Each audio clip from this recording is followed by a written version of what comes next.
Le Flash Info avec le centre de stockage de la Manche. Et on commence avec EDF qui a présenté ses vœux ce lundi à ses partenaires. L'électricien en a profité pour faire un point sur l'avancement de l'EPR de Flamanville. Le début des essais d'IHO est désormais prévu pour la deuxième quinzaine de février.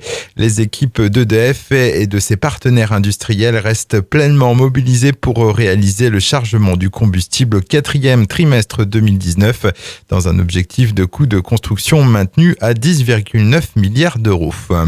Un homme de 30 ans condamné par le tribunal de Cherbourg. L'affaire a été jugée ce lundi. Ce chauffeur bulgare avait été interpellé et placé en garde à vue pour avoir tenté de faire passer en Angleterre une dizaine de clandestins vietnamiens dans une camionnette. Le tribunal l'a condamné à 2 ans de prison ferme avec maintien en détention et interdiction de séjour dans la Manche durant 5 ans. Les sapeurs-pompiers mobilisés hier matin vers 10h pour un incendie d'une habitation à Tour-à-la-Ville.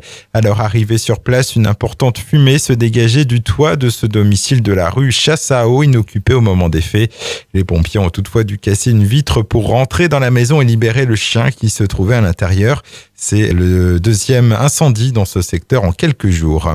Une grosse opération de renouvellement urbain prévue dans le quartier des Fourches Charcos-Panel à Cherbourg. 200 logements vont ainsi être réhabilités dans ce secteur. À l'image du quartier de Lamont-Quentin, les habitants concernés vont devoir déménager. Un déménagement qui sera totalement pris en charge par la municipalité. Et ils auront ensuite le choix de revenir dans le quartier ou d'aller vivre ailleurs dans la ville. Le guide Michelin a remis hier ses prestigieuses étoiles dans le département. Aucun établissement manchois n'a été nouvellement sacré.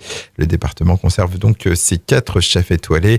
Il s'agit de Pierre Marion à Cherbourg, de Philippe Hardy à Blainville-sur-Mer, de Damien Goguet à Barneville-Carteret et de Michael Marion à Saint-Lô.